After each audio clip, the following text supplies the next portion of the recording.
Hello, my name is Helen Rhodes, and I am a graduate student at National American University. Today I am discussing the topic of international and regional free trade. This presentation was prepared for course LA 6100, instructed by Professor Utter. I will discuss the subject of international trade law and then focus on the North American Free Trade Area, better known as NAFTA, and the European Economic Community, now referred to as the European Union or EU. In today's global economy, international free trade provides consumers of all nations access to all types of goods and services at lower prices. It also allows for economic growth across nations, expansion of multinational corporations, and gives opportunities for developing nations to prosper. In order to reduce tariffs and trade barriers for international trade, the General Agreement on Tariffs and Trade Agreement, referred to as GATT, was formed in 1947. This international free trade agreement was formed by 23 countries and sought to promote and improve the international trading system. The GATT agreement was administered at its headquarters in Geneva, Switzerland, where trade disagreements were heard and a non-binding dispute process was handled to prevent trade war from happening. The GATT agreement was considered the most important trade agreement of the 20th century, and the organization successfully operated for almost 50 years.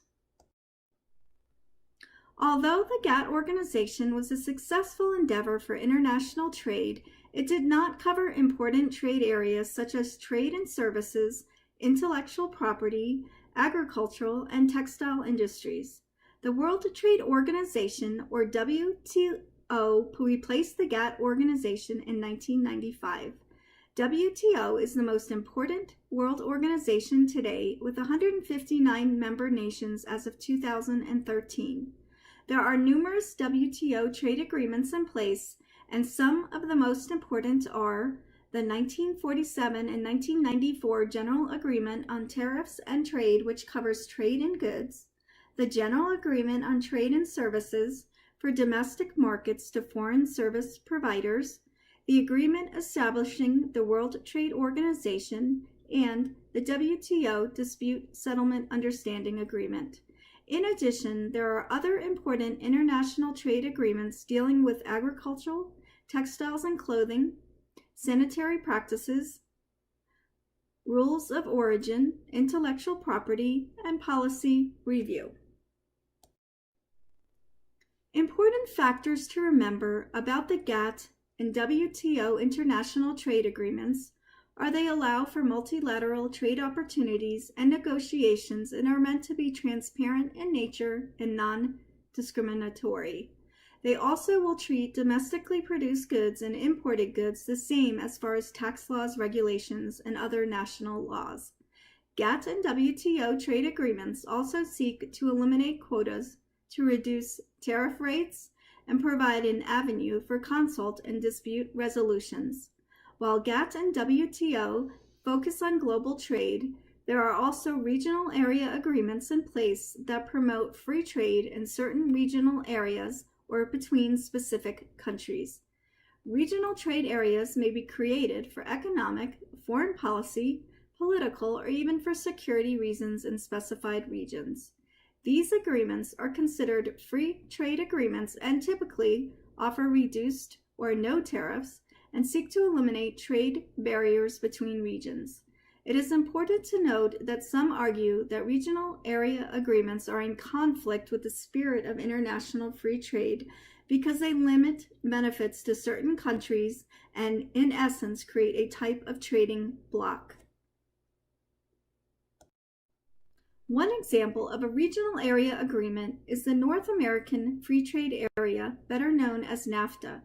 This free trade agreement is between the United States, Canada, and Mexico and was created in 1994. The establishment of NAFTA was groundbreaking because it was the first comprehensive free trade agreement negotiated at the time. The objective of NAFTA was to increase economic growth and provide a better life for the people of North America. U.S. trade with NAFTA partners has more than tripled since its inception and increased more rapidly than trade with rest of world countries. A second regional area alliance is the European Economic Community, now known as the European Union or EU. This group was formed after World War II with the objective to facilitate trade and maintain peace and human rights within the region. Although the EU is now a single organization, it was first created as 3 separate communities: the European Community, the European Coal and Steel Community, and the European Atomic Energy Community. Today, there are 28 member states in this union. Joining the EU is a complicated process, and states must submit an application and will be offered free trade incentives in return for committing to economic and political reform. One important success in the EU was the unification of members with the conversion to a single currency. The advantage to this initiative was to stimulate trade within the EU and eliminate differences in exchange rates.